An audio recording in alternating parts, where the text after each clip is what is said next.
A man falls 22 stories from a luxury hotel in Paris. Within hours, headlines across South Africa declare the death of Nathi, former cabinet minister, ANC heavyweight, and sitting ambassador to France a suicide. But his family says no. His brother calls it too convenient. His comrades whisper of political ghosts from the past. And his death has already lit a fire of suspicion that refuses to burn out. Was this truly the tragic end of a man cornered by scandal? Or was he silenced because he knew too much?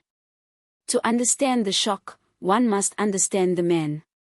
Nathi Mthethwa was not some anonymous diplomat. He was forged in the struggle against apartheid.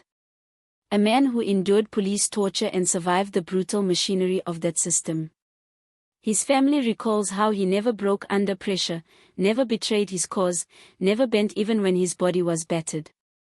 To them, the very idea that he would choose to take his own life now after surviving that furnace is absurd. They call it an insult to his memory. He was not a coward. His brother Kolokoni told the press standing outside the family home in Wami. He would not run from the Madlanga Commission. He would have faced it hidden. And that commission is the dark shadow looming behind this death. The Modena Commission of Inquiry was set up to probe the deep rot within South Africa's police service. For decades, whispers of interference, sabotage, and political protection have swirled around the SAPS. Former Hawk boss Prince Moatitai has said openly that Mthethwa himself was part of that rot. He accused him of shielding the corrupt, protecting senior figures like Richard and Lally from accountability and deliberately sabotaging investigations. KwaZulu-Natal Police Commissioner Lambluanotsi echoed those claims, saying Mthethwa actively tried to stop action against Mali.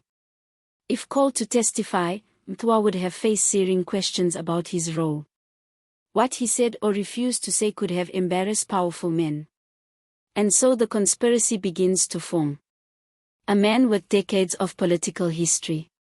A man who stood at Zuma's side during the ANC's most turbulent years, a man who carried secrets of the police and intelligence services, suddenly dies in Paris alone, unprotected, missing one day, found dead the next.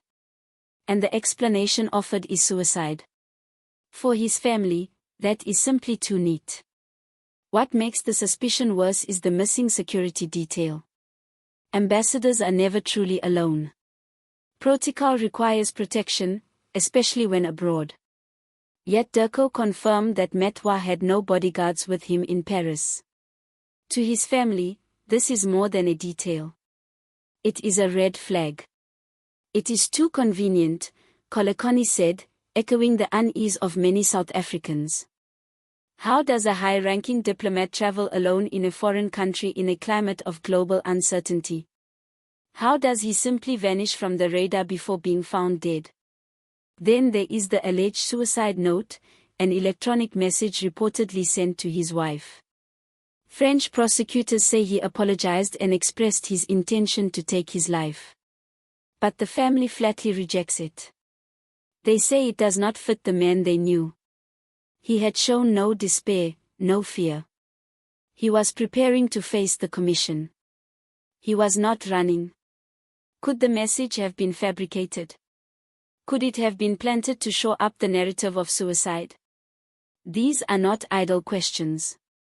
They go to the heart of whether this death was self-inflicted or staged. As condolences pour in, the political weight of career comes into focus. ANC leaders recall his defining moment in 2005 when he, as a youth league leader, shot down Jacob Zuma's attempt to step aside after the Shebers Sheikh conviction. That intervention set Zuma on the path to Polokwane in 2007, altering the course of the ANC forever. It also elevated Mthethwa into the NEC and eventually into cabinet. He became a fixture in Zuma's inner circle, a trusted lieutenant who would later serve as police minister, then Minister of Arts and Culture. His fingerprints are all over South Africa's political trajectory, but history does not forgive easily. His tenure as police minister remains one of the most controversial. Critics say he oversaw the entrenchment of criminal networks within SAPS, that he presided over a culture of political interference which hollowed out the force. And when his name surfaced in the Modena Commission, it confirmed what many had suspected, that Mthethwa was not just a bystander, but an active player in protecting compromised figures. If true, that meant he carried inside knowledge of deals, decisions and interventions the ANC would prefer never see daylight. It is in this context that whispers of foul play thrive. If Mthethwa was preparing to testify, or even if he simply knew too much, then his death becomes more than personal tragedy. It becomes political convenience. Silence before he could speak. His testimony buried with him, his secrets never to be revealed. A 22-story fall is brutal, final, effective.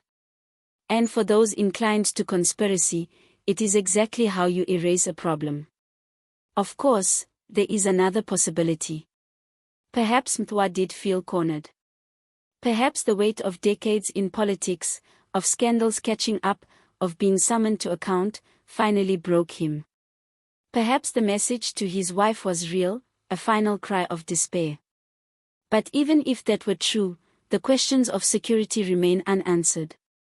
Why was he alone? Why was he unprotected? Why was the suicide narrative so quickly advanced? The ANC itself seems caught between grief and discomfort. Publicly, tributes pour in. President Ramaphosa calls his death a national tragedy. Ministers praise his long service. Yet behind closed doors, there is unease. If it was foul play, it means the rot runs even deeper. That someone with reach into the diplomatic sphere arranged for his death. If it was suicide, it forces the party to confront the unbearable pressures its senior figures carry. Pressures born of corruption, factional battles, and endless scandal. Either way, the death exposes fragility at the very heart of the ANC. For the family, this is not about politics. It's about justice. They want a full investigation, not by only French police but by South Africa's dekhte. They want to know who saw him last alive. They want to know why he had no protection. They want to know what really happened in that Paris hotel room. They refuse to accept easy answers. And in that refusal, they are voicing what many South Africans feel: the official story does not add up. In KwaZulu-Natal, where struggle roots run deep, the whispers have spread fast. In political circles, in taverns, in churches, one question is being asked. Who benefits from Mthethwa's death? If he was silenced, then someone somewhere is breathing easier. If it was suicide, then the truth still needs to be proven, not assumed. What is certain is this. Nathi Mthethwa's death is not the end of a story. It's the beginning of a battle for truth. It's a test of whether South Africa can demand accountability even when the dead cannot speak. And until the investigation is transparent, thorough, and believable, suspicion will linger that the fall from the 22nd floor was not a choice, but a push. For too long, history has shown South Africans too much already: too many cover-ups, too many convenient deaths, too many secrets buried with those who carried them. And now, as the family waits for his body to be brought home, as tradition prepares to call back his spirit, the nation is left asking one haunting question. Did Nathi Mthethwa die by his